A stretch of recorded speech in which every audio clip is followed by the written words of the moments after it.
I class myself as more of a businessman. It's sale and supply at the end of the day. Some months we were making 70, 80,000 pounds, and I knew how to put people together, and that's why I got away with what I did get away with. So Ireland is a funny country. I was born on a farm. A lot of people I don't look like, if they say you don't look like a farmer. Well, I said I was born on a farm, and my father was a very hard-working man, Matthew. I would say one thing my brothers and sisters learnt was hard work, right? Good work ethic. Out on the farm at 4 years old, up early, got a bit of pocket money, and we were well looked after. But I would say my mother was a housewife, so she was a little younger than my father. She was 10 years younger. She was from a large family of 14 kids. But Irish culture, I had said it to your producer, I said we curse a lot, but we're also known fighting and drinking. Fighting Irish, you'll see people with the tattoos up in Boston and New York, all that bullshit. And it is true, but what they don't understand is this. We're back in the day before the invasion and all, the English came in and invaded us. We were very mystical people. So we were healers, we were clairvoyants, all of this. And this was ripped away from us. And actually then it's like you'll see the Indians in America, a lot of them, not all, but a lot of them turned to drink, they turned to drugs. And this is what happened to a lot of Irish people. So Catholic Ireland was, you have a church, you have a pub beside the church, and then you have a fucking bookies beside that. And then you would wonder why we would have an alcohol problem. It was bred into us. So from an early age, I would say. And, we grew up, it was pretty crazy. For me, from a young age, I was the youngest of 5 kids. I knew there was something maybe a little bit off in the family.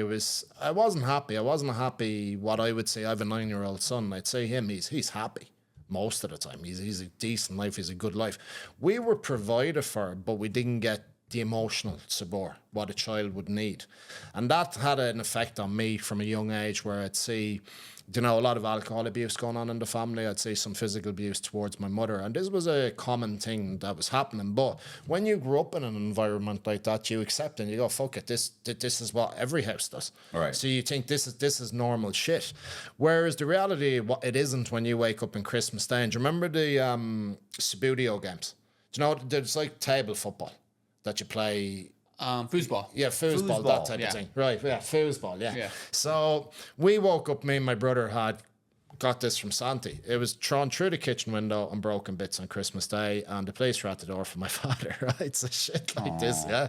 So, you sort of, but Irish people and Catholic families, we brush all that under the carpet. This doesn't happen. My sister would have been a positive influence in my life. So, we would have been waking up in the house, glass broken all over the place, this type of thing. So for me, I've lots of good memories, but I also have negative memories. And but the farm itself, we were taught what hard work was. And I have respect for my dad. My mother, God rest her soul, she's long dead. I have respect for her. But when you go back generations of this sort of, I would say, Catholic tough upbringing, they didn't know how to deal with it. It was nearly emotionless to a large degree, whereas we know a little bit better now because we've went through it, and only we can change the course of our future family's life. So yeah, this was from an early age, hard-working family, good people, but just a bit crazy. I'm Norwegian. My mom used to have a saying. She used to say, there was once a Norwegian man that loved his wife so much, he almost told her. Oh, there you go. Exactly. You know what I'm saying? It's like you see other people's families where like they walk in, they hug, they kiss, they're constantly touching each other and it's happy, and that, even my mom, as much as I love my mom, like I could probably count on, it's probably less than 10 times, like very seldomly ever walked up and hugged me, or there was no, you can do it. Yeah. It was, go sit down, go down, Well, it brings me to just a funny story, right? So when there was drink involved, we were the best. Oh, I love you and all of this. And they meant it, and they didn't mean it. But this is the way it was. Just when they were sober, they didn't know how to do it. But it goes back generations. Right. This goes back thousands of years. But I remember my first proper girlfriend. It was a girl called Emily. And I went into her house. And her mother was there, and she introduced me to her mother. And then she said, we were going to go out and do something. And she said to her mother, I love you. I froze and I ran out. I didn't know what the fuck was happening.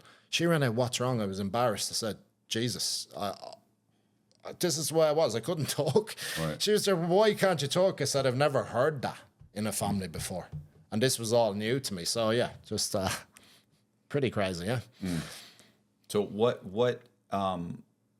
I mean, eventually you go to school, right? Yeah. Like, I mean, you went to, how many brothers and sisters?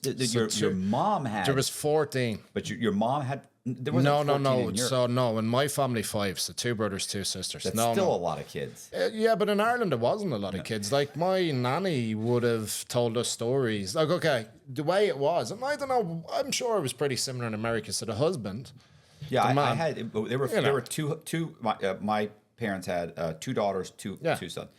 But that seemed like a lot of kids. no, so the man went to the pub, right, on a Sunday after the church. So you have the church, you have the pub. He goes drinking whiskey. So the wife stays at home probably drinking whiskey because she knows what's coming. So the man comes home, and the man's then, well, the man's like, you can't say no. This was the way the Catholic church was. Right. You know, it was a load of bullshit, right? So you could have been, my nanny was pregnant every year, but she would have had to got rid of the kids herself.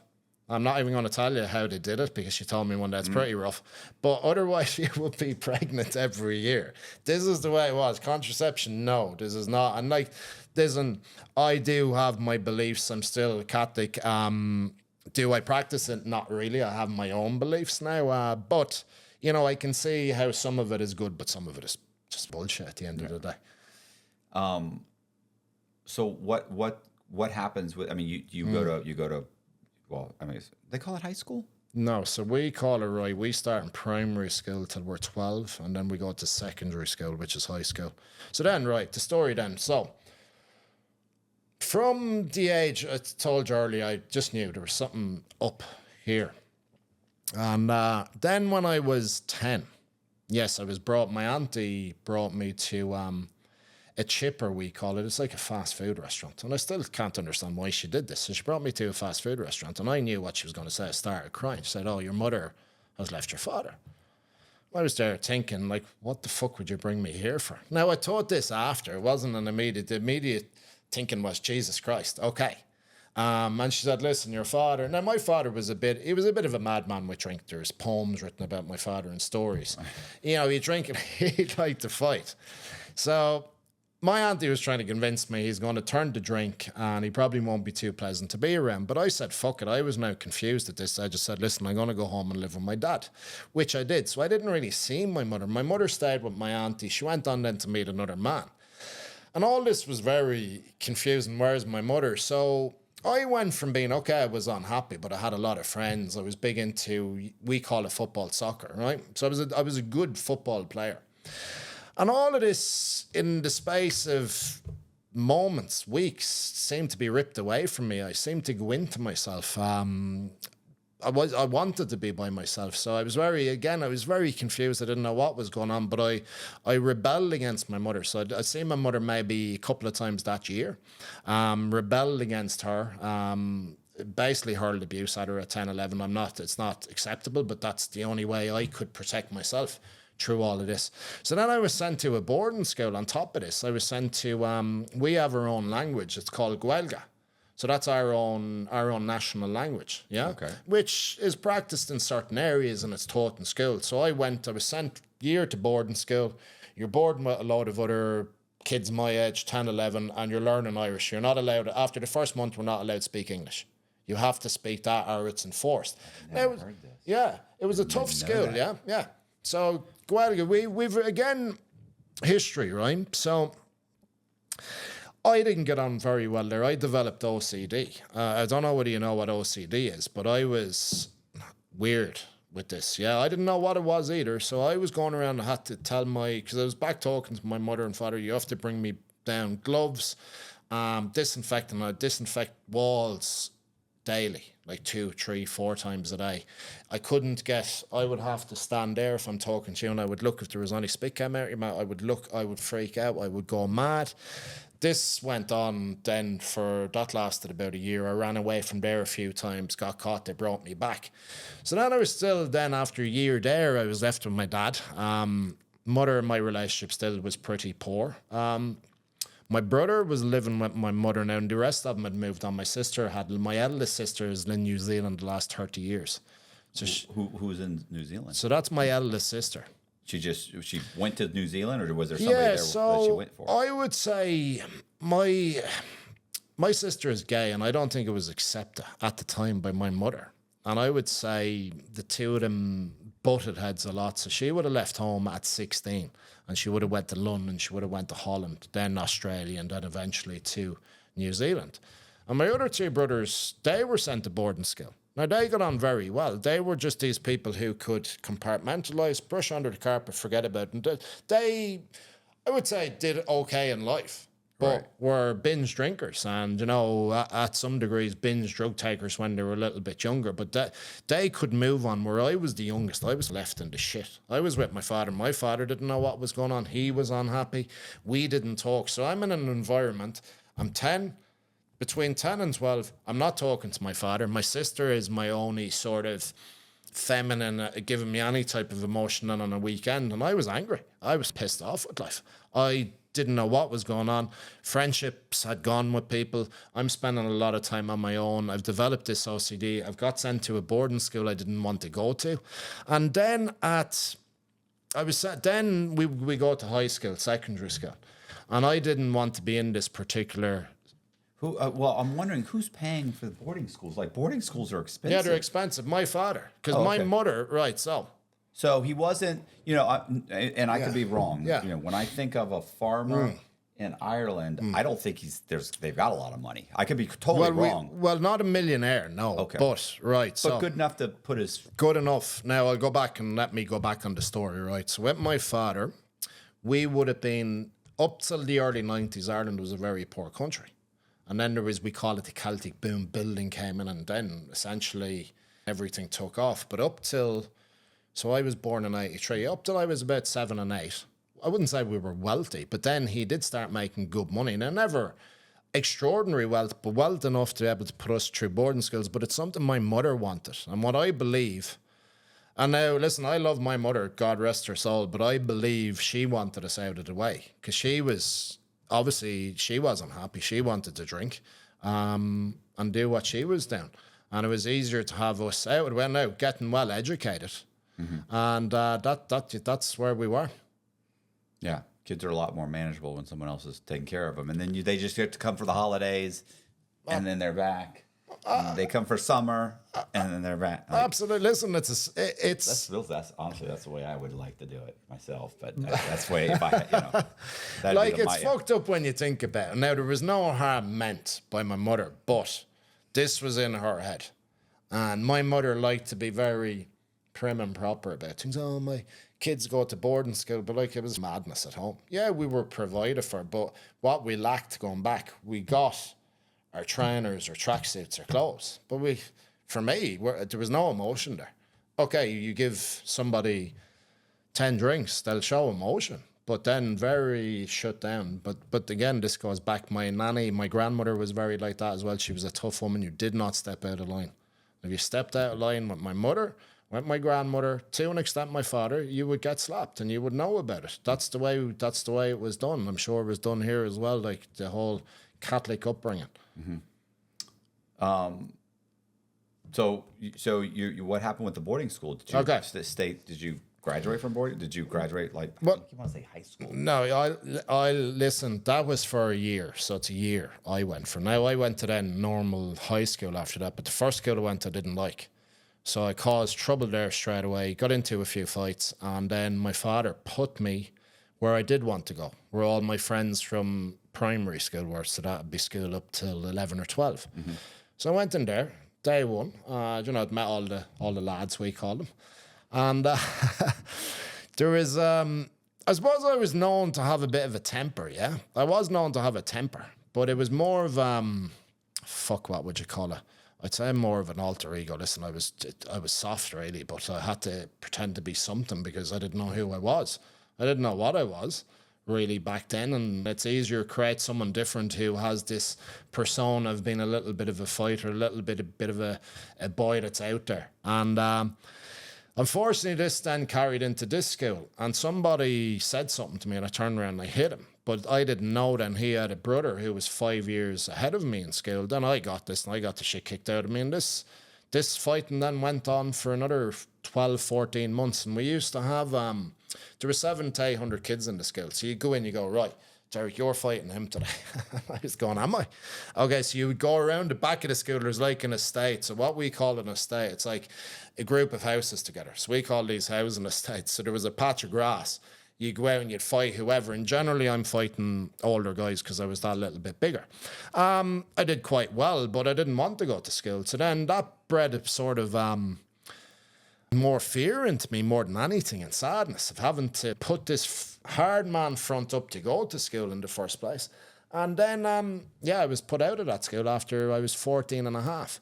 So now I was still working with my father, still making money. So he'd make us all work, even the brothers when they came home, sister and stuff. So I was put out of there, straight to work. That's all my father knew, work. Okay? There was no much communication after that. Derek go out to work. So then I was sent to live with my grandmother in another town. Right, so I lasted there about 4 months before she put me out, because at this time now I'd start smoking weed. Hash is what we call a hash at the time. I would have been abusing ecstasy. So start taking drugs 13, but going back to drinking, we start drinking. I would have had my first drink probably at 10. And probably even before that, because we grew up a lot of weekends in pubs as well when we were younger, Matthew. So, someone asked me, my nanny, to keep us quiet, would give us a sip of brandy. When we were 5, 6, and 7. This was taught not novice. So we were going to the pub, you go outside and you play with the other kids. That's how it was. So we were used to being around alcohol a lot. So we would normalise alcohol, normalise drinking. There was a lot of parties in my house at the time. Then all the bullshit followed that afterwards. So here I am then. I couldn't wait to take drugs. Try all these drugs, hash especially. I suppose I led on to ecstasy. That's when I was living with my grandmother. I was 15. And then I was back at home, sent back home again, back to work. And then I moved to London for a year. Well, how did that happen? I just wanted to move. I said, fuck it, I'm going to London. But you're 15. I'm 15, yeah. I know. You don't get to, at 15. Well, I did make the decision to go. You don't get to make that. Yeah. I was going to say, if I was 15 going on 16. So I would have been very close to 16. So we could call it more 16 at this stage. Who do you stay with? So I said it to my mother. I'd saved 900, what we called it, pounds at the time, from working with my father. So I said to my mother, I'm going to London. She started crying, said, you're too young to go to London. But I said, I'm going. Father, very emotional. He doesn't say much. And I had 2 uncles there. Now, one uncle declined because, maybe he'd heard stories about me, bit of a delinquent, whatever. And the other uncle said, okay, you can stay here for a week. So I stayed with him for a week. And basically we smoked weed all week. And he said, you're going to have to go because he had a newborn. So I... Because you're the newborn. What? He had a newborn. Oh, sorry, he had a newborn. Yeah, not me. No. Jesus Christ, not me. So he had a newborn.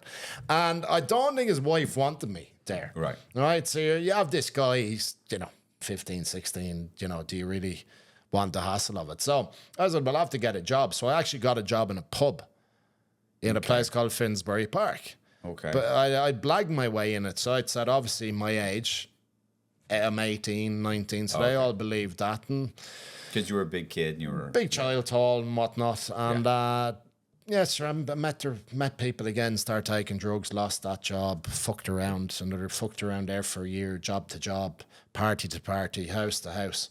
Met a lot of cool people, but I suppose, it did shape me in a way. And but I always had an infatuation with drug dealing as well since I was 10. We used to have...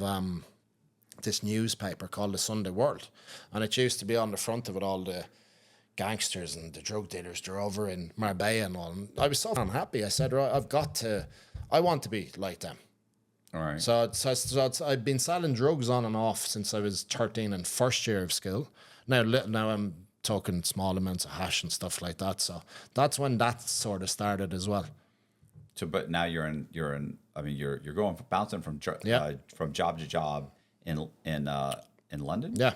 And you have your own apartment, your own place to stay. Well, I'm sleeping like you're looking at a house with 16 other people. You're sharing a room with people. But anyone I got close to, I told my story. I said, listen, I know who you think I am. This is what age I am. And I generally have probably not sympathy, but, you know, I got on well with certain people. I met a couple of Irish people, and they used to say to me, because I wouldn't have money for rent, like, and they go, just run. Listen, fuck the person in this house. The house was a shithole. Right. Like, you're looking 16 people live in the house. It's dirty. It's not a nice place to be.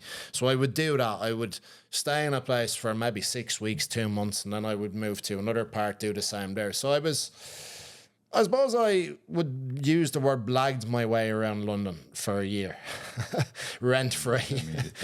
Rent-free. Do you know what blagged? Blagged? No. Okay, yeah. I have to remember I'm in America, so conned my way around. Conned your way. I know what conned is. Yeah. So it's like if you're me and I'm there, do you know, lovely house there, show me the room, yeah, cool, I'll have the rent, and I'd make up a story, I'm starting work next week, and they go, cool, because I was a very personable type of fella when you met me. So then this would go on, they'd go, where's the rent? Oh, the job got let down, and I'd roll this out for 2 months sometimes before I'd up and leave. It's the only way I could survive. This was survival. It wasn't about me. Like, I was at to rob food some days out of the supermarket. This was fucking pure survival in London. Now, did I take drugs? Of course I did, because I was unhappy. So, but you also said you started selling drugs. Not in London, but I'd started before. So I'd had this infatuation with these gangsters. And I believe the situation I was in, I didn't really know who I was. I was there. I didn't want to be me. I actually didn't like who Derek Rowe was, number one. So I made up this alter ego. Well, let's be a drug dealer. And it didn't go very well now. Really, at 13, like, do you know what I mean? Like, it's like, you know, I got ripped off now quite a few times. And then that led me then, I suppose, I came back. I was nearly 17 when I came back from London then. So that brings me to 17 now. Okay. So what do you do then? So then I try school again. Right. And, you know, I did well for a while, but then I was out drinking. I was out, you know, taking these. Then I started selling these. This is when, I suppose I started making money out of drugs. I started selling these in nightclubs then.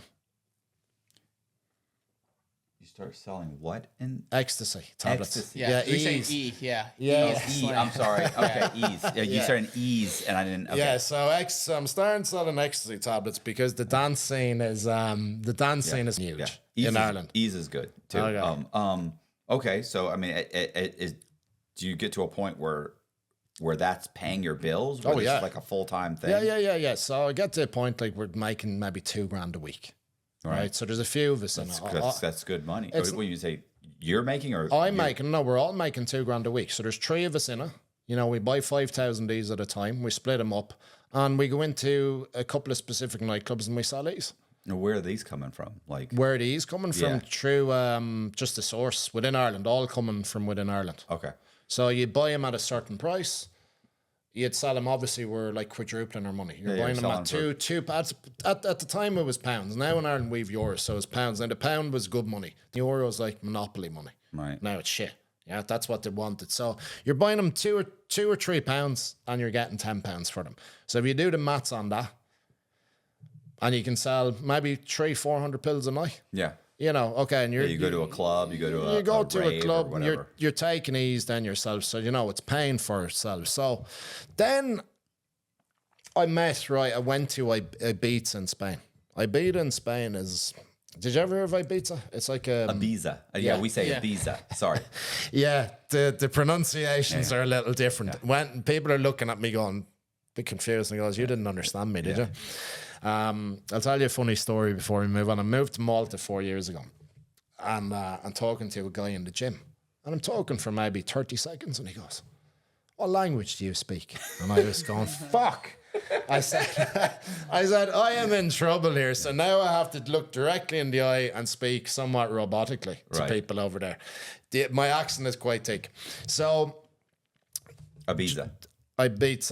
Okay, you know where that is. So basically, for your listeners, they should know where it is, especially if you take drugs. Huge party island. So we'd saved up maybe 15,000 £100 each. We said, come on, we're going to go to Ibiza 2 weeks, our first big holiday. So we went, and me and my friend said we're going to stay, and we stayed for the whole summer, party. I found powder again. I'd never really taken coke powder, and I still didn't really enjoy it. Yeah. When I came back from Ibiza, we went back into the clubs, but I ended up getting caught with 50 tablets. Yeah, so I went with the wrong person. I'd met a girl there, by the way, and her friend, this was maybe a few months later, oh, come on out there. And I didn't want to go out because I didn't have my two friends with me, because with the three of us, you know, we had each other's back, whereas this fucker didn't have my back.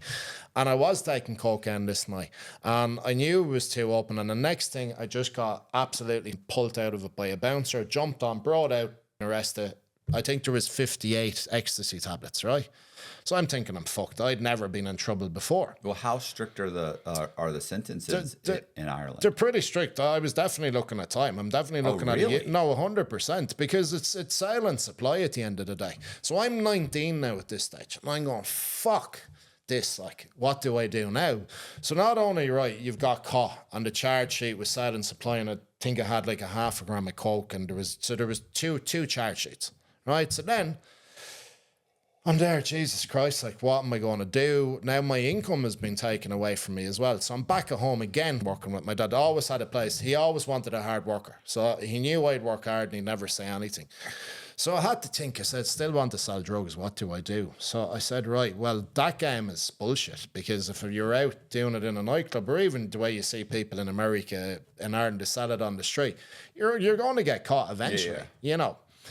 So I said, fuck it. How can I create a system that I can somewhat, not wholesale large amounts, but just do it in bigger amounts, make good money, and with people you trust. So you're not the guy that you're. So I'm the middleman. Yeah, the middleman now, right? So, but now I have less exposure, and you're dealing with, I class myself as more of a businessman. I wasn't this thug on the street. I wasn't a violent person. Now, I may have fought a lot in school, and if you brought trouble to me, okay, I would defend myself, but I'm not going out causing trouble. I want to live the quiet life in behind the scenes. So essentially, I'm a middleman.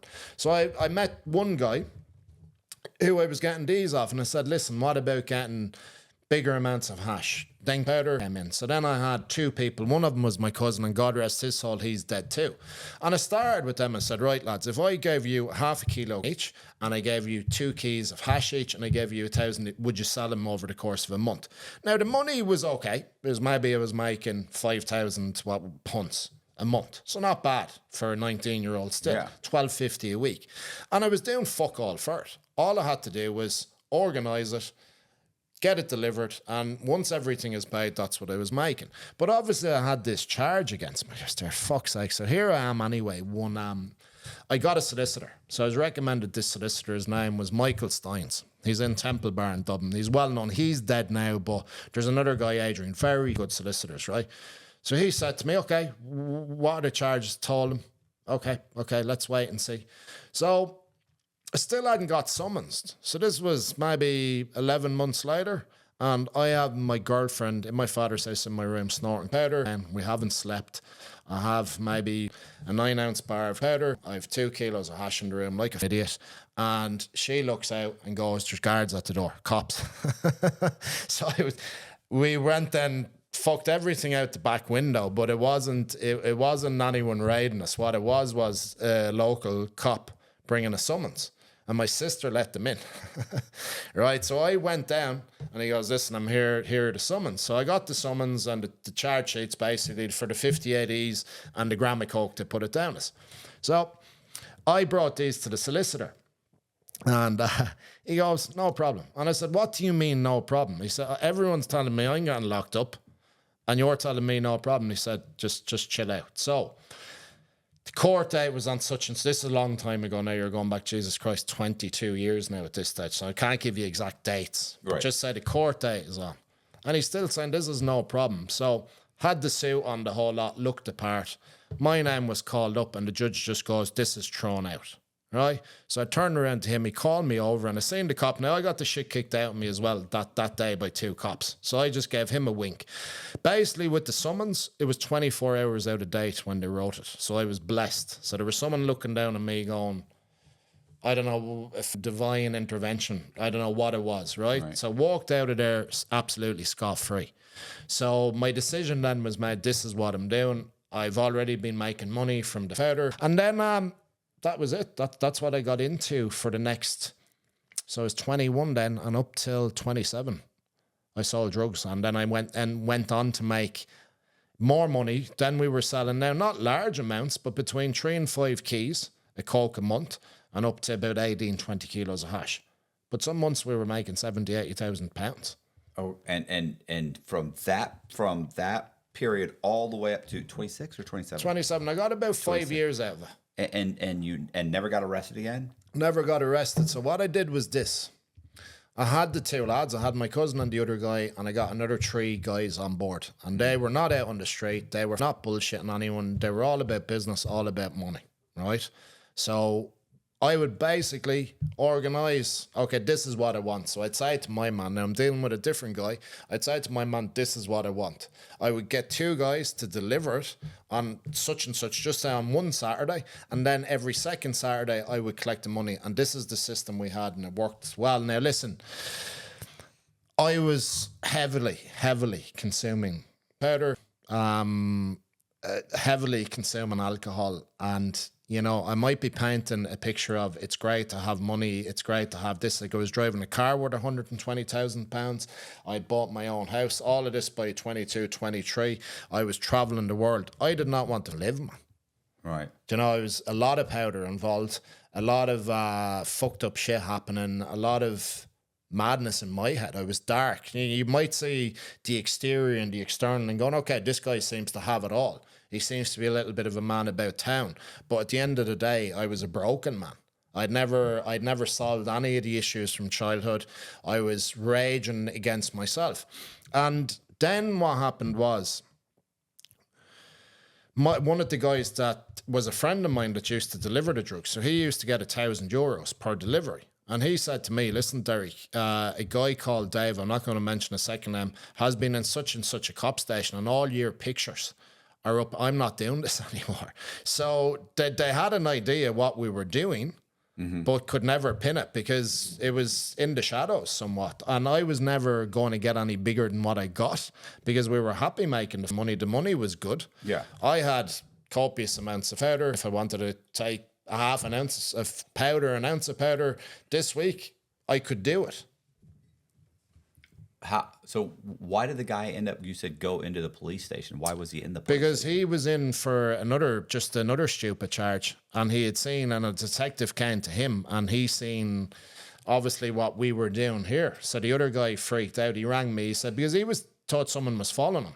And you see, we would get stopped here and there because now I was we would get stopped. And obviously I knew other guys. I was hanging around now with some, what I would say, real criminals. I never classed myself as a real criminal because I thought, not that I thought I was any better, but I thought I was that little bit smarter. Well, I'm not putting myself out on the street doing this. Like some of my friends were genuine psychopaths. Right. Who were murderers. I wasn't that person, but I was well liked by people because I knew how to make money and I knew how to put people together to make money, and I had a couple of good contacts. So you see, I was well liked in that circle, and that's why, you know, I got away with what I did get away with till obviously it came crashing down and I had fucking lost everything. Well, did any of your guys during that span ever get popped? Yeah. So one of my best friends was murdered. So when I was about 24, I used to smoke a joint with one of my friends every evening. John is his name. So this evening, I was trying to get back with my ex-girlfriend. And I was over in her house, and he rang me, he said, listen, are you calling around, we'll smoke a joint? I said, not tonight, John, I'll see you in the morning. We were going to go kickboxing. So we do kickboxing together. So the next morning, I got a call at about 6 from my friend Ger. Derek, are you all right? I said, yeah. Well, he said, I thought you were one of 2 lads after getting shot dead out in a certain specific place in Dublin, yeah? And I said, no, I'll ring him now. So I put my phone down, John rang me, and it was his missus. And he said, no, Derek, John is dead. So basically what happened, the gunman came in, blew his head off in front of her. The 3 kids were in the house as well. Now what transpired was it was a setup. And if I had been in that house, I would have been just nothing to do with me, by the way, well, why he was shot or anything to do with me. It was to do with what he was a heroin dealer. It was to do with his dark life. Whereas I would have been collateral damage. Right. So the next thing, you know, Emily rings me, the girl, my girlfriend at the time. She said, listen, there's detectives here obviously wanting to speak to you. Just get rid of phones. So I did that and I went in and I spoke to them. I said, I know nothing about this. So yeah, I was around guys who were up to no good, but I felt I still knew better. You know, and I'm only telling my story here now. I probably sound very condescending, but I wasn't better than anybody. But to me was drugs is to make money. I don't need the rest of the bullshit that goes with it, you know. Now, I was picking up little convictions here and there, and I spent a little bit of time inside, but I never got a huge sentence. Now, you could say someone, again, if you go back to those 58 E's, was I blessed? What I mean by blessed, was there someone looking down on me to save me from this? I don't know. Now, it accumulated from drinking and dangerous driving, all this other bullshit, where I spent a little bit of time inside, but I never had a larger sentence. Like, some of them were going in for 4 or 5 years, like 10 years. If you get caught with a kilo of powder, and you're getting 10 years in Ireland. I would say the sentences are pretty. So I was playing with fire as well. Yeah, I was going to say, I don't think it's, you know, what happens is when you commit crime and get away with it, you become emboldened by it. You become, you know, you get cocky. You know what I'm saying? It's cocky, I definitely, like, I was super cocky. Like, even the times that I would come close to getting caught and not get caught, I thought, I'm just that good. I'm just that good. It's not because I got lucky. It was just be like, I know what I'm doing. I'm just very good at this. The truth is, I just got lucky. You know, like, they happen to not check here or not do this or not, you know, so, but yeah, you feel like emboldened by it. Like, yeah, this is good. Well, 100%. I mean, I did. And then the money is good too, you see. But, you know, was I, again, your typical criminal? I don't know. I don't think so. I liked the thought of it. I liked the money. I liked the people who hung around with. Because, you know, they had my back. And, you know, we were all, you know, the web I had was pretty solid, I would say. And it was guys that weren't criminals that were selling at the end of the day through their little network. So the setup was beautiful, man, of what we were doing.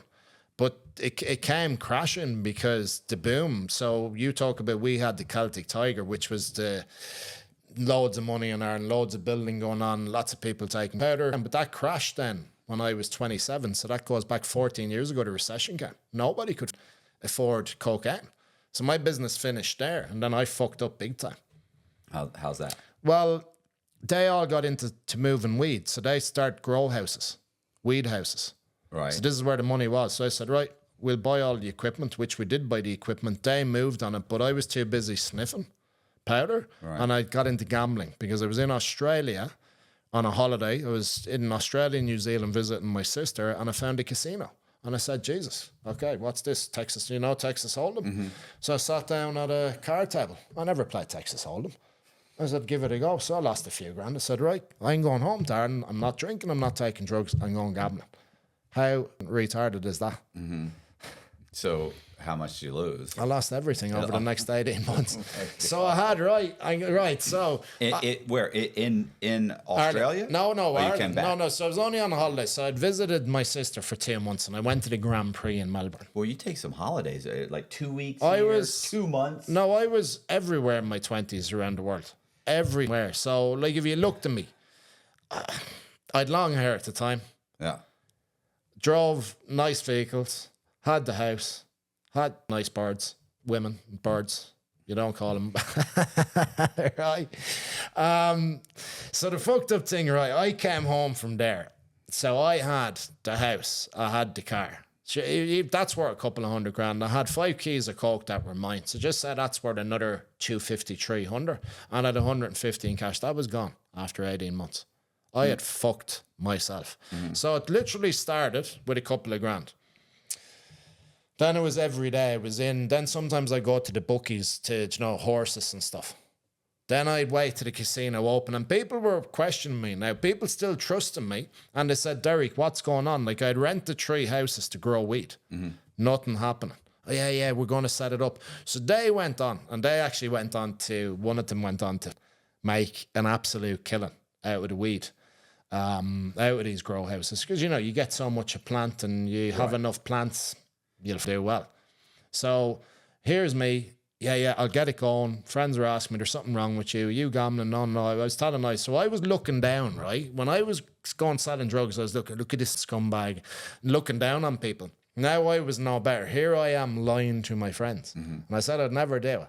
I couldn't even look at myself. Then at the end I said, right, fuck, my first 100 grand, I said, fuck this. I have to keep going now to get it back. Then it got to a stage where I don't think it was even about losing money. I think it was the buzz, more the buzz of the gambling. And then I would be dejected after it. And then, 18 months later, I had nothing. And I was back at home living with my mother at the time, 29. You talk about dark. That was pretty dark for me now. Matthew's looking at me when I say words, and he's going, what the fuck is he? What is this? Well, it's not what the word is, but mother. What do you call girls? He said birds.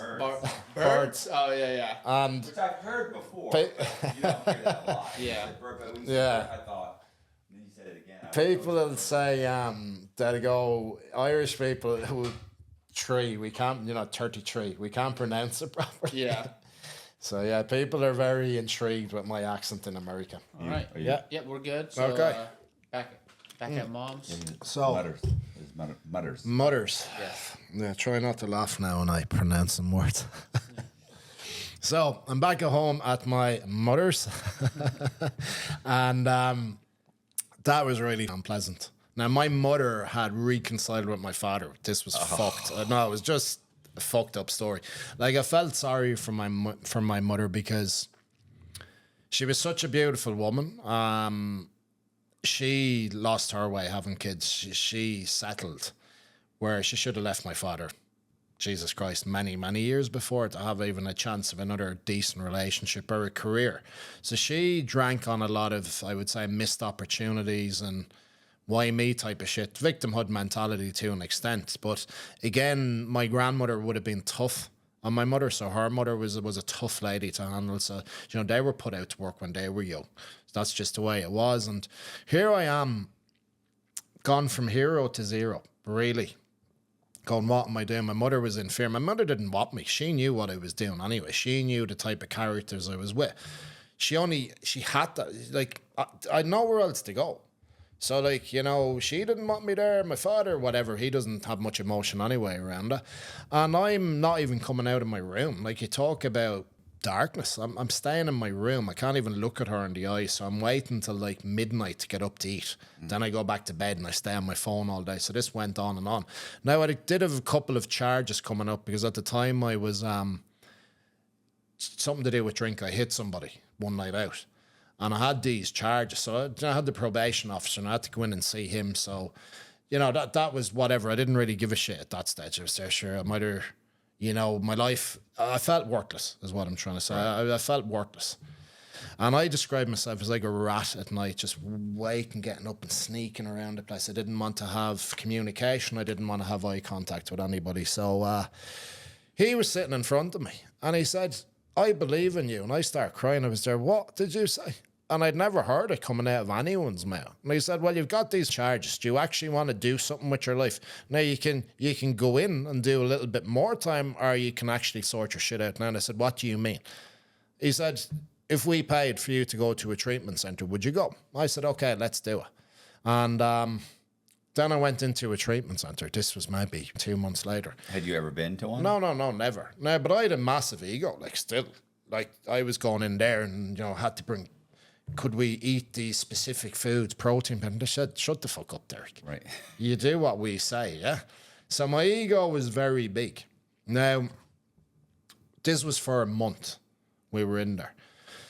I thought I was getting on well, but when you have certain habits and behaviours, so, okay, if there's no drugs, there's no gambling, there's no drink, I'm going to go to women. So there's women there. Now, you're not meant to do any of this. So obviously they had seen me cuddling up with some women, and I'd actually... was coming close to probably sleeping with one of these girls that were in there. If you sleep hot at night, you know how disruptive that can be. Whether you're having trouble falling asleep, you're waking up sweating in the middle of the night, or all of the above. That's where Ghost Bed can help. As the makers of the coolest beds in the world, Ghost Bed is your go-to for cooling mattresses, cooling pillows, and cooling bedding. From their signature Ghost Ice fabric to patented technology that adjusts to your body's temperature, every Ghost Bed mattress is designed with cooling in mind. So whether you want a plusher mattress that cushions your shoulders and hips, or a firm option with exceptional support, your Ghost Bed will keep you cool and comfortable all night long. When you purchase a Ghost Bed mattress, your comfort is guaranteed. You can try out your mattress for 101 nights, risk-free, to make sure it's the right fit for you. Plus, they offer free shipping, and most items are shipped within 24 hours. If you're not sure which Ghost Bed is right for you, check out their mattress quiz. You'll answer a few questions and get a personalized recommendation. Even better, our listeners can get 50% off site-wide for a limited time. Just visit ghostbed.com/Cox and use the code COX at checkout. Again, that's ghostbed.com/Cox with the code COX at the checkout to save a whopping 50% off site-wide. And they called me into the office. They said, we know what you're doing. And I said, what am I doing? They said, well, we can see you with this specific girl. And I said, well, nothing's happened. Well, if it does happen, you're out. And what then? Where do you go from here?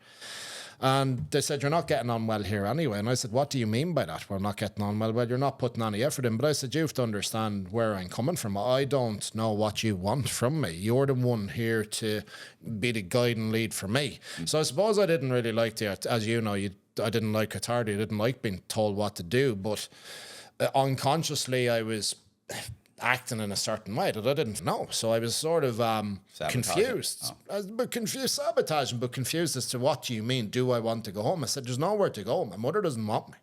She barely wanted me before this.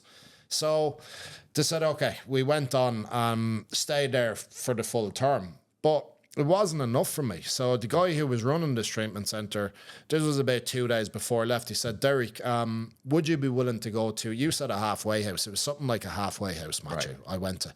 Now, in the halfway house, there was counsellors, so you had meetings every day. Do you know, these type of, you sit around and share like the AA meetings. Similar, very similar. And you had in the nighttime nurses. Now, this was like, it was a weird place. It's called a housing estates. I don't know what you call them in America. So it's like, you know, just rows of houses. And like this house, there was 2 houses together, was in the middle of this. So you're in normal people going about their day-to-day business. And here's 10 mad fuckers, right, from different parts of Ireland. So the youngest was 18 and the eldest here, he was 63, I think. And I walked in, I was there like, Jesus, is this, I'm 29 going on 30. Is this what my life has come to? But I took it upon myself. I have an opportunity here to do something, you know, to do something. So most of the guys there were criminals, petty criminals, a lot of violence, a lot of things like that. They turned to, you know, powder, sleeping tablets, that type of shit, yeah? So I said, right, lads, I was into fitness. I'd always trained. One thing I'd always kept up is training and eating. Even when I was taking, I'd still eat. Yeah, I'd still go to the gym, no matter what. So I said, right, I know a lot about this. Why don't I take it upon myself to bring people to the gym? So actually, I'd always had leadership skills. But they really start shining in here and people start listening to me. And I felt good. I felt, because you know what? I'm actually doing something good for men here. And they're all responding, they're all liking it, but the house didn't like it that I was in. Why? Because I suppose an authority thing. I've gone, we're this and we're that, and maybe people are listening to you too much. So this went on, we got over it, it was fine. But I was happier. I was definitely one of those times in my life I was happier. So if you roll on, 11 months there, it was now 30. So I got out, I said, I'm opening a gym. People going, opening a gym, laughed at me. So I said, right, what do I do? Okay, first of all, locate a building. I located a building. Now, the building, you wouldn't have put your dog into it. It was that shit. But I said, I'll use it. Next, how do I get the money for that? So I went to a local charity. I begged them for the money. So I think I asked them every day for 3 weeks about this money. Eventually, a woman came, an older lady, came up and said, there's the 400 euros. I told the guy with the building the story, so he said, we'll do it at half price, which was the 400, and then I got equipment, and I started a gym out of that. How'd you get the equipment? Yeah. So then I went into the local government offices, and they would give you a grant. So your man said it's too late for a grant. So this was by phone, so I went up then, and I went into his office, and I said, listen, I'm Derek Rowe, I'm the guy you were speaking to, and this is my story. And he said, fuck, okay, man, let's do it. You know, so I took initiative, I took action. Right. Yeah, I only got €1,000, so I could only get bits and pieces, but I started classes. And then in between all of that, then I had met a Maltese woman who I was telling you about, my ex-partner who I have my son with. I had met her before I went in just for, it was like a couple of day period. So I was back in communication with her. I went to visit her in Malta, and then she moved to the city, which is Waterford City, where this house was now, where I had this, you might call it a gym. It was a shack, basically, where I did some classes. She moved. Then I found, I was following this guy. Listen, I'm going to show you how to build a proper fitness business. So I looked at his webinar, taking notes like a madman. He goes, right, I have this deal. The deal is it's £2,000 for 6 weeks of coaching with me. And I had about 1,500. And I said, Demi, what do you have? She had 500. So she said, we've no more money. So we've got, you know, we had an electricity meter. We had 20 quid in it. We had a few days worth of food. I said, can we do it? Do it. So I did it. I never looked back. And then built a gym, did very well out of there. I think by the end of it, we had 4 or 5 personal trainers in it. And I went back taking cocaine. To what? I went back taking powder at that stage. I know, yeah. I just wanted another few years of bullshit. And I never looked back. Yeah. So we just throw the spanner now into the work. So, but you have to understand as well, I might have been good at taking action, but I had not dealt with anything of the emotional. I was emotionally not available for her or even for when I had my son. And she felt I was quite, I would say, aggressive actually towards women. I don't like saying it, but that's because I'd seen my father for so many years. Yeah. This was ingrained into me. And I was nearly all unconscious. I knew wrong. And like, you know, I would have a temper. I always had a temper, and I'd lose it, and anything could fly around, anything could go through the window. No different than my father. And here I am with a beautiful woman. I've now had a child. I'm taking cocaine. I missed my son's birth because I was out my mind on powder and some other drugs.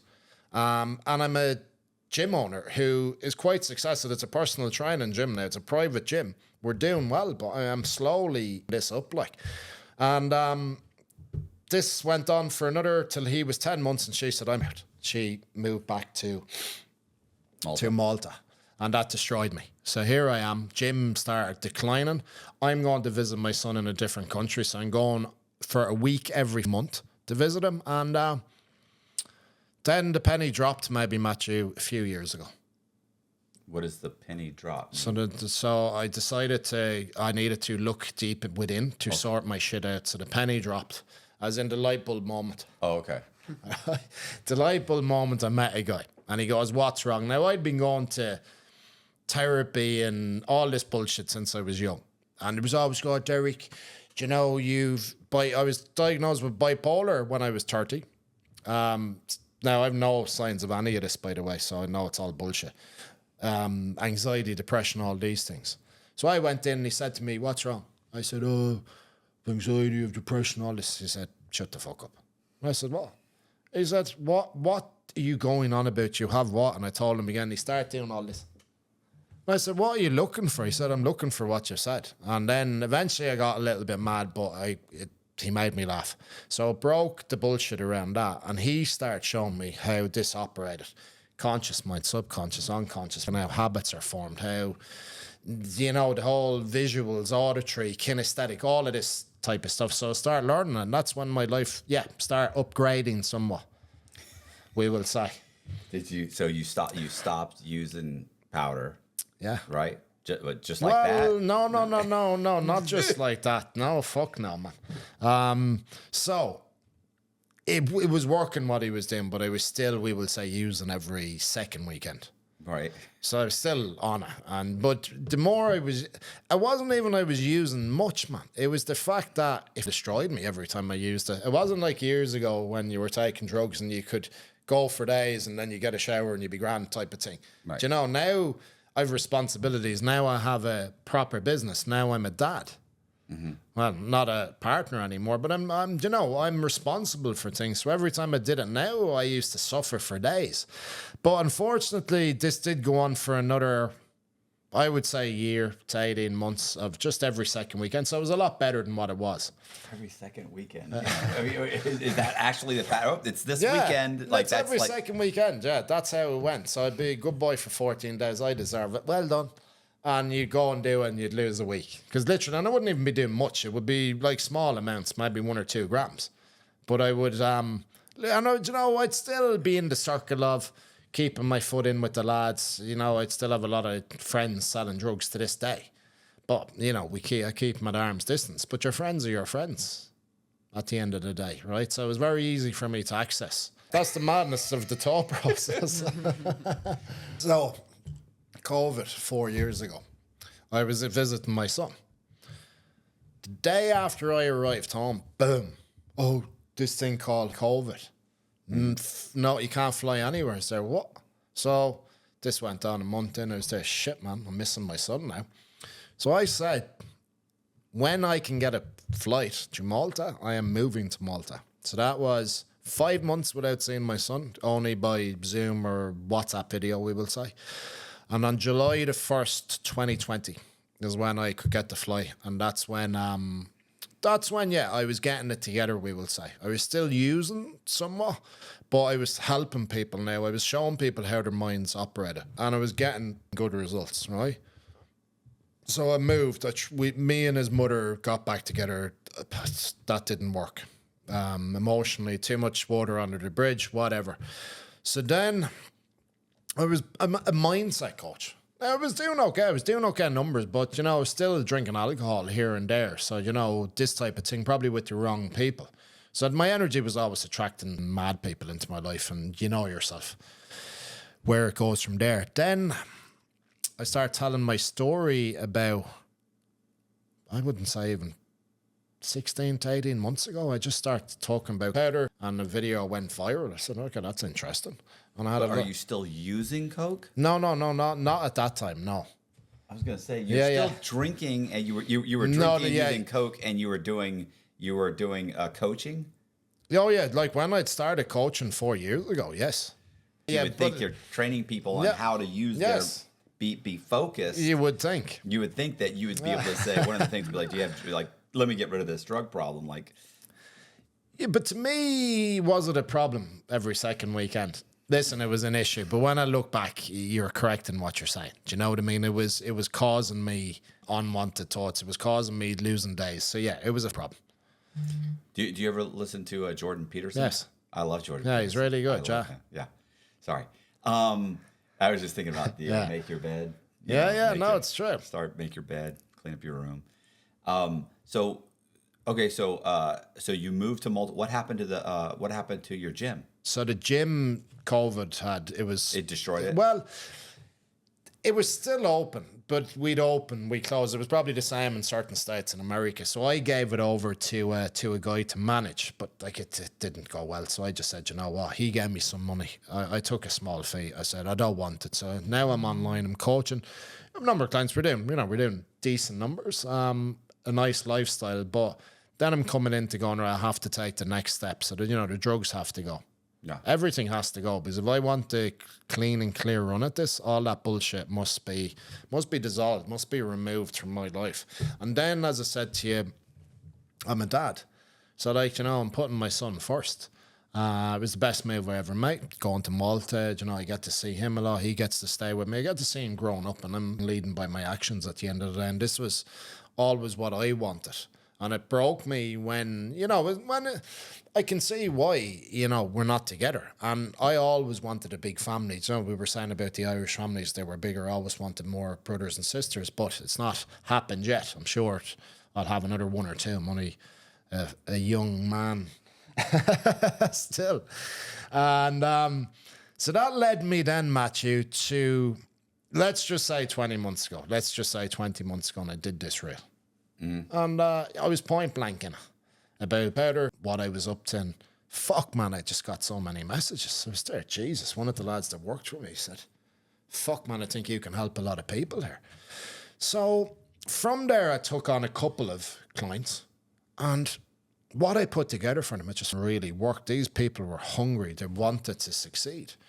So then it snowballed a bit. Then I put together a 12-week program. And now yeah, it's hugely successful. We have a lot of success stories. We've been in 24 different countries, mainly men, some ladies, and it is showing people how to really rewire how they're thinking, rewire how they talk to themselves, how to create quality habits, how to remove the habit again, how their thoughts work, how their thinking works, and just how to get shit done and actually achieve a life that a life they're proud of, how to respect themselves. It goes deep, man. There's marriages coming back together. There's, people getting into their mental well-being in order, getting their physical well-being in order, but also then a lot of them, about 65-70% of them are business owners, so they're creating financial freedom using the program as well. So it's not just for what we've realized. It's not just for, okay, my niche, you could say, Coke is powder, the powder coach, whatever you want to call it. But when you get into it,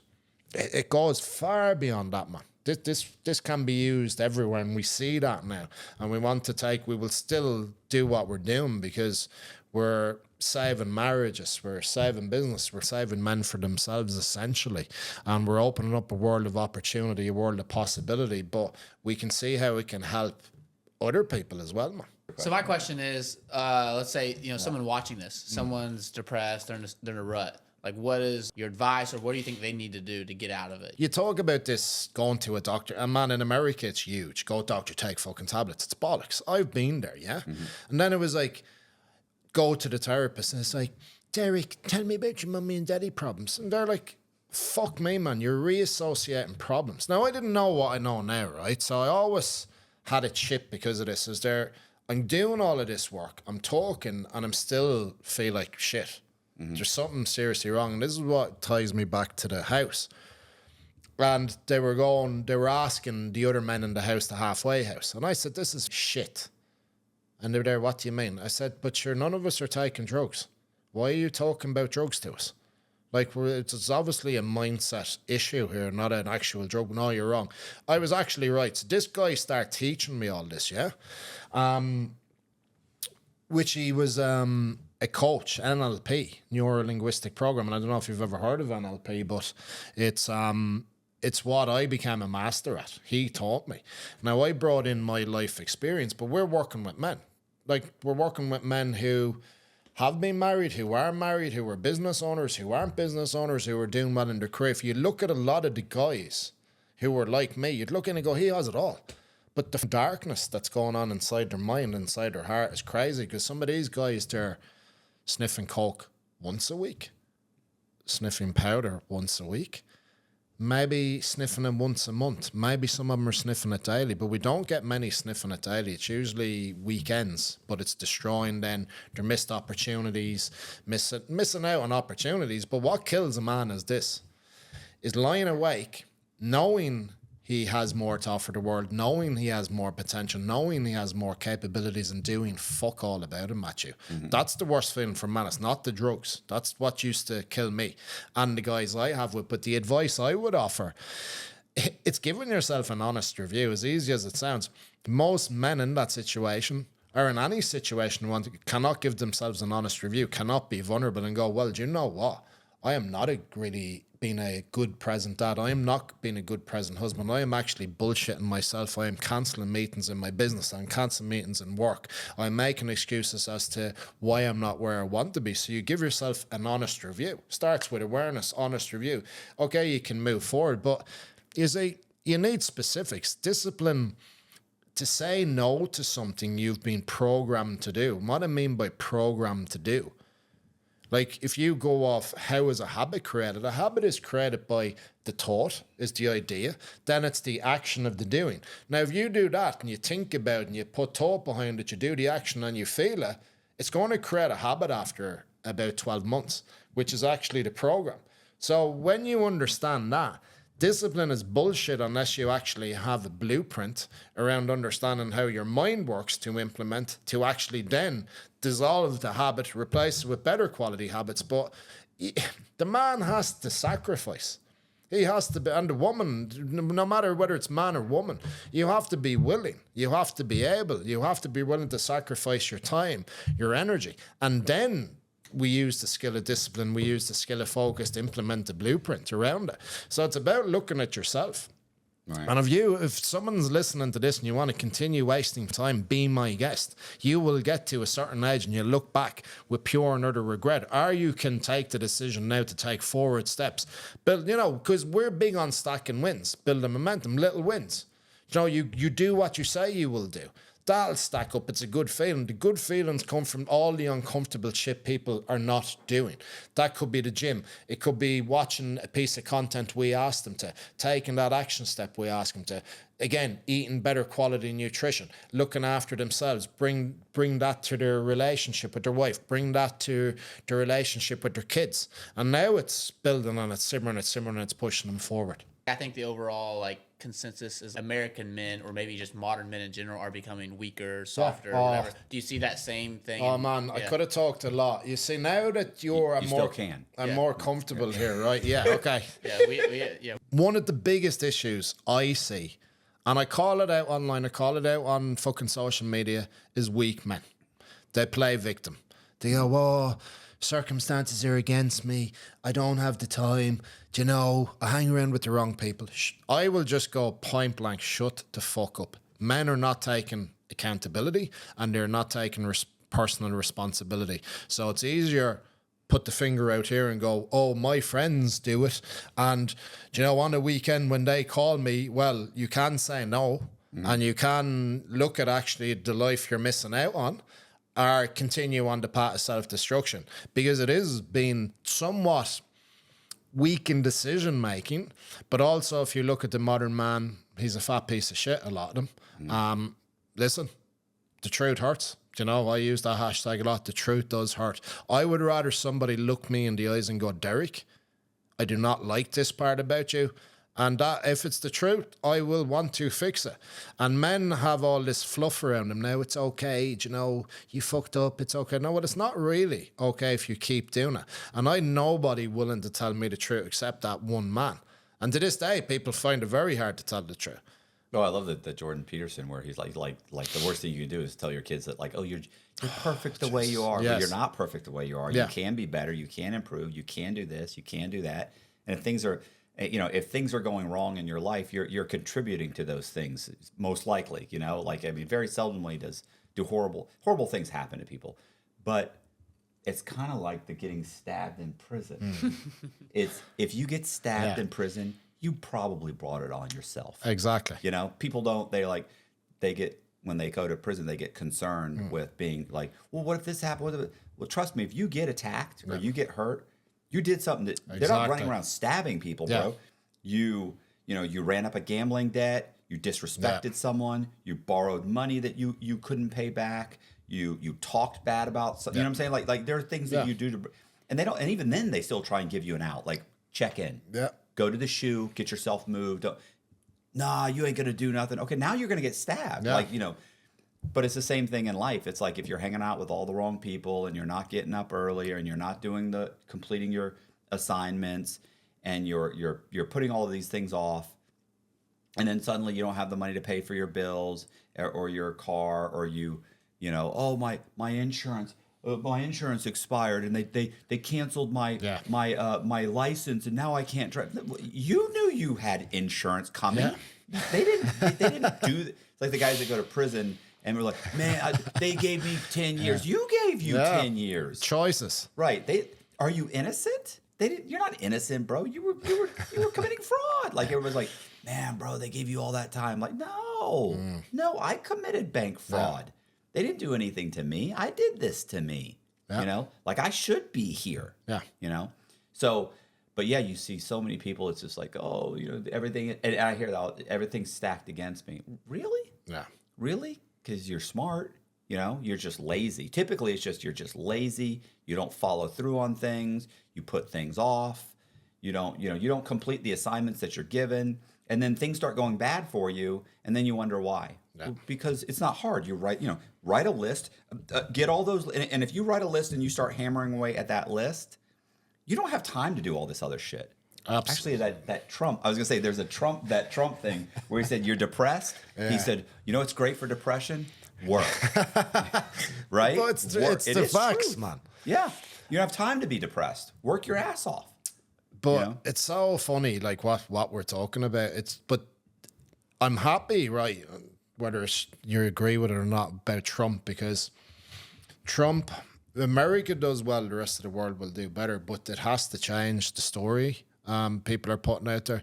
People have to take more of the right actions. You see, what I've realised, the biggest part of success we have, it's just, yeah, they watch specific content and on the whole rewiring, but that's all great. But you actually have to go out into the real world and roll up your sleeves and do the work and cut through the shit, because what we know about life's pretty harsh. It's pretty tough out there, you know. And I asked you and your producer, I was like, how long have you been doing this? And you've been doing it fucking years. But people will only see that, oh, Matthew gets this and that, and look at all the views. Now, that's what they see, and they go, oh, that's luck. That's a piece of shit mentality, number one. Oh. It's all this. Do you know you get it?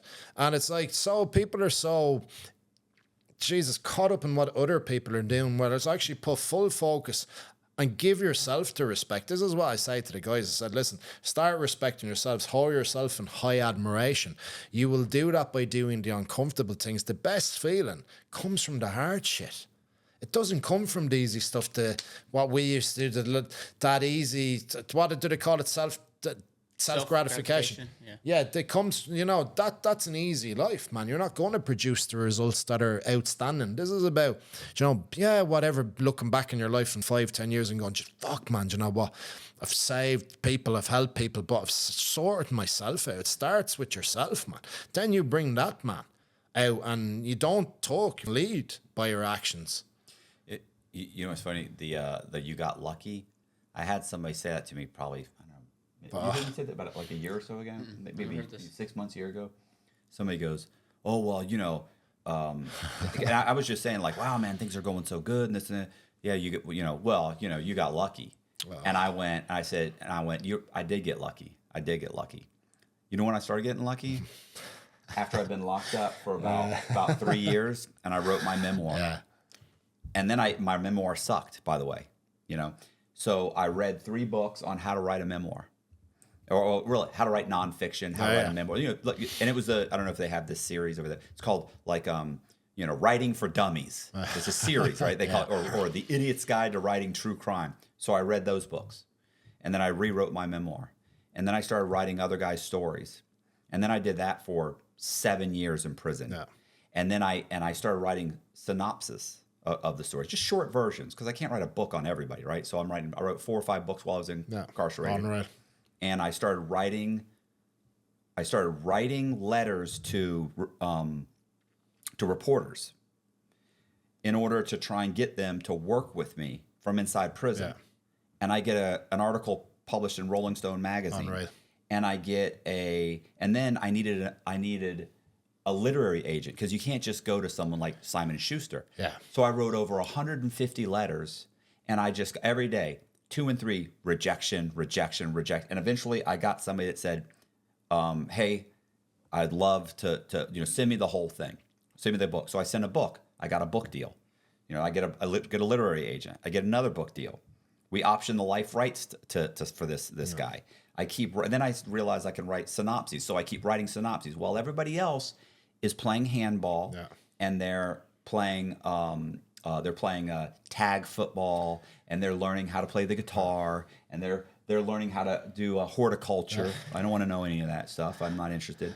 I'm writing all these stories. And then a couple of years before I get out, everybody's telling me, you need to get out and start a true crime podcast. Yeah, podcasts are big. When I got arrested, never been on an iPhone. Yeah. There was no smartphones when I got arrested. YouTube had been out 1 year. I'd never been on YouTube. I'd been locked up 3 years before the term podcast was even invented. Yeah. That would be 2009. I was locked up in 2006 I was locked up. So I've been locked up 3 years before that even existed. So people are telling me what a podcast is. They're trying to imagine trying to explain what a podcast is. You've never seen one. I'm like, so it's like a radio show? Yeah, it's kind of like a radio show.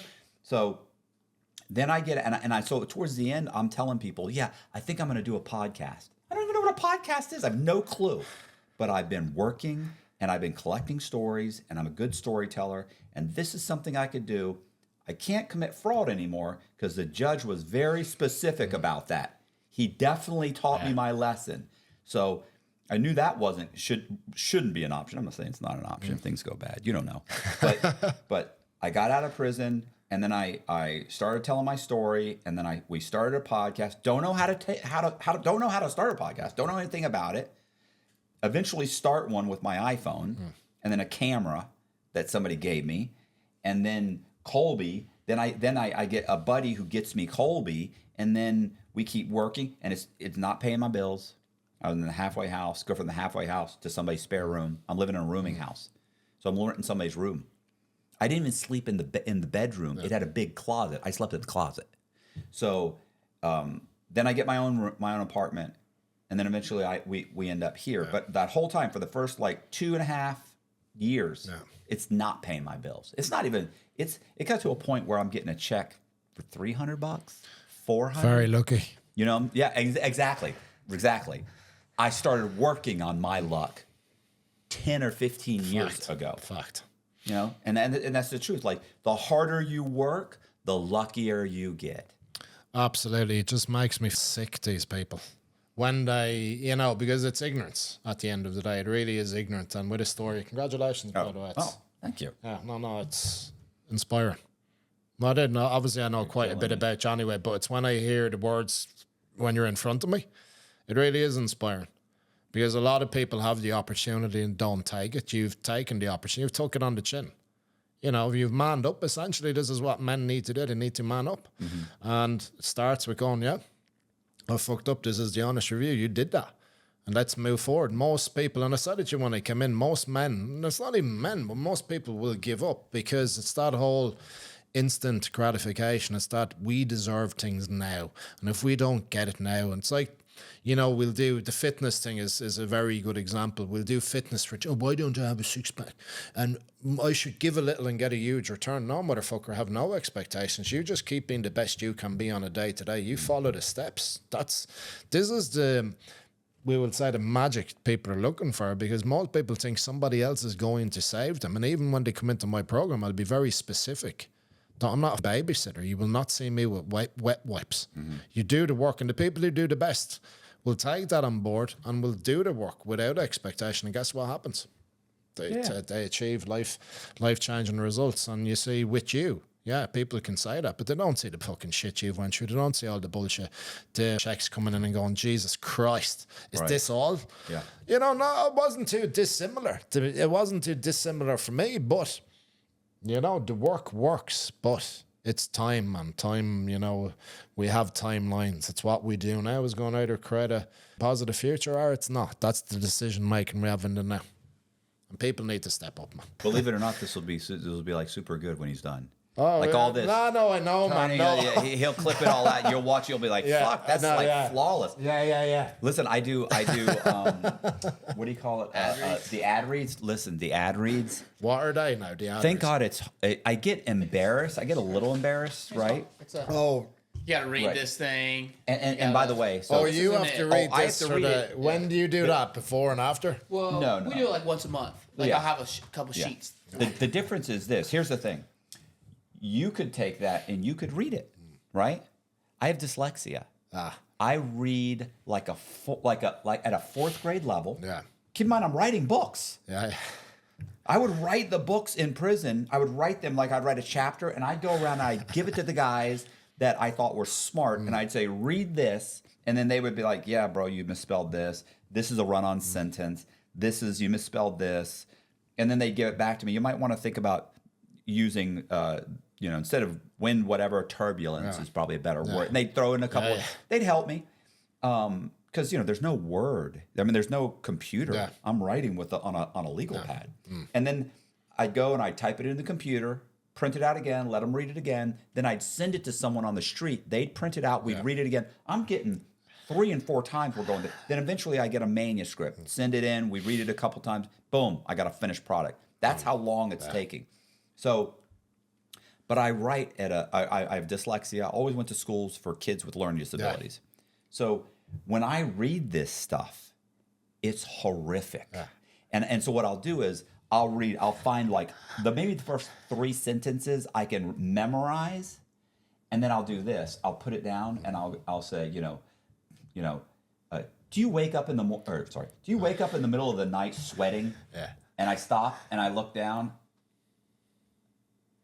Well, if you get cool pillow, and then I go through and then I read the next thing and I freeze.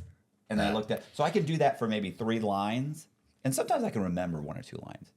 And then I'm like, Colby will be like, you can read the next one. Then I'll read the next paragraph and I'll read it 2 or 3 times because it's really bad. Yeah. And then the next one, he'll be like, say the next sentence, and then I'll read it twice, and I'll be like, well, if that's the case, you should be thinking about, getting cool pillow. And then I stop, and then I read the next one. He puts it all together with the B-roll, and when it's done, it's perfect.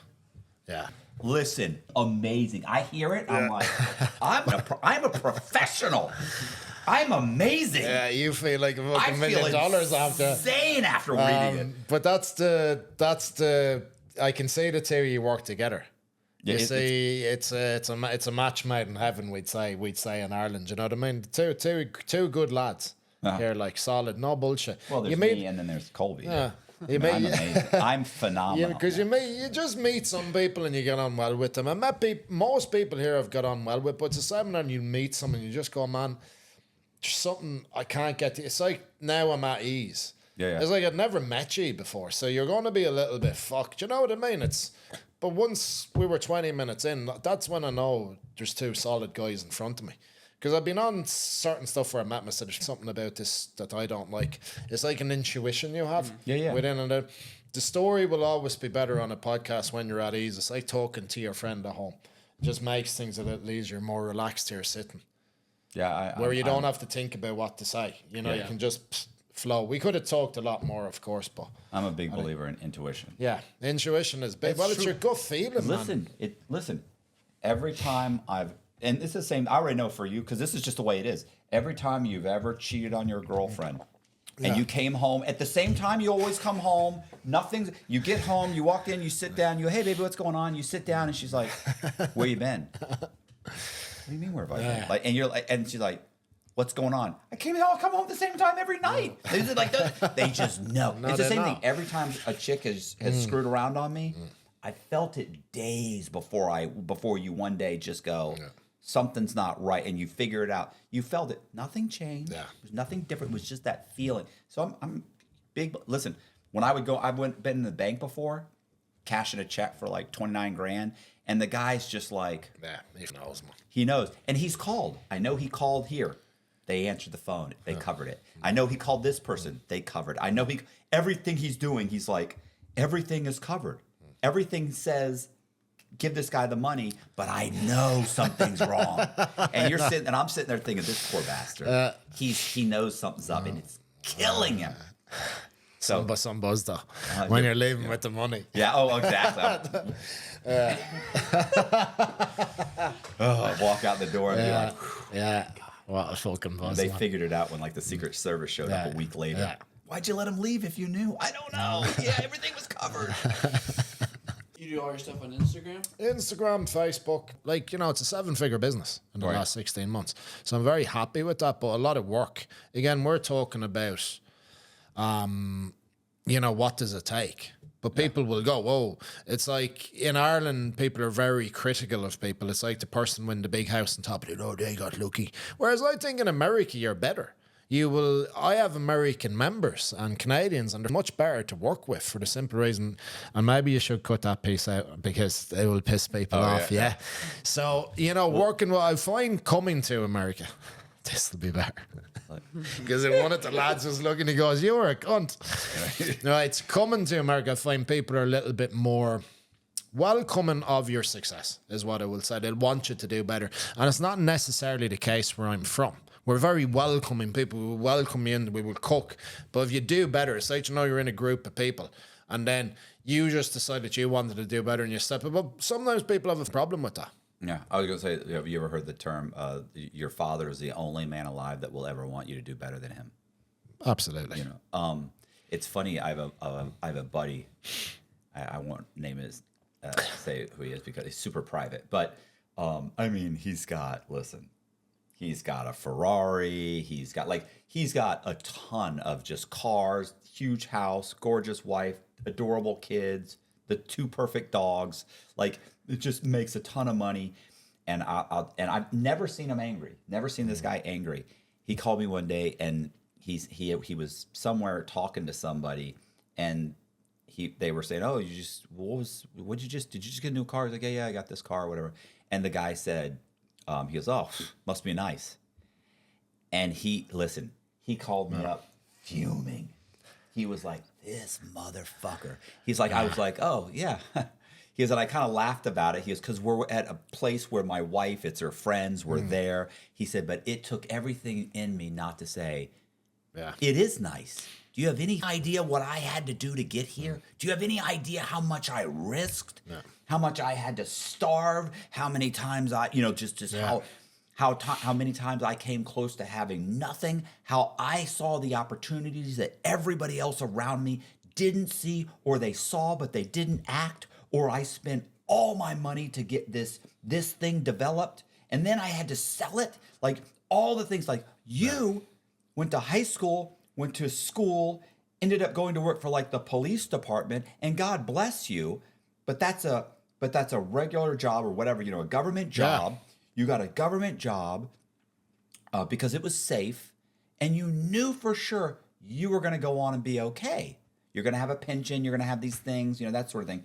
For the last 15 years that it took him to build this business, he's like, that whole 15 years, he said, it was gut-wrenching, 80 hours a week. Yeah. I don't know if I'm going to be able to pay my rent next month. Yeah. Agony until it hit. He's like, and it may not have hit. It's absolutely perseverance and just grit that got him there. So, and nothing ever makes this guy mad, by the way. Like, I mean, when he was telling me this, I was sitting on the phone like, motherfucker is pissed. I can see him walking around his house like that. And I'm like, all right, well, he didn't know. Keep in mind, he's an unhappy person. Well, thank God he's unhappy. I'm like, all right, calm down. But yeah, people do. There's sometimes so even here, because people that tend to say that, oh, it must be nice. Like, oh yeah, it felt. I played the lottery. Yeah, you're right. I had my job. I went in, scratched it off, and now I'm a multimillionaire. Motherfucker, that's not how this happened. No, you just want to give him a slap. Seriously, if someone says something like that, I won't get many comments. But you know how some people can behave around you. But it's like you said, I liked because their skills like grit, determination, fortitude, fucking focus. All of it is a skill. People, we weren't born with any of this. Like, we must learn it, but it's very perishable. People can do it for a few months. Some people can do it for a year, but they just haven't received what they think they're worth. It's that, what's it called? Entitlement is actually. Oh, absolutely, entitlement. It's a good word to use, and you see it a lot, and then it's and then you see the same people who are going on claiming what they want. They're going out drinking on the weekends, they're going out sniffing drugs on the weekends, and then they're complaining why they don't have that life. Well, they're losing the amount of time someone loses, man. When we figured this out, if you just took drugs once a month, you're nearly going to lose a week out of your life. As in, you're not going to be productive. You're not going to be moving forward. That's scary as well. It's like 25% of your year. But when you start utilizing all of it and use the skills we talked about, and listen, man, use the negative energy as a positive force to propel you forward. That's what it's about. So use all that bullshit comments people say. Use them for your own good. You know what's funny? I don't know anybody that's successful. I don't know anybody that's successful that doesn't want other people to be successful. Fact. I know plenty of losers that hate on successful people, but I don't know anybody who's successful that doesn't say, man, I hope that works out. I want the best for you. How can I help you? That's great. Good idea. What are you doing? Yeah.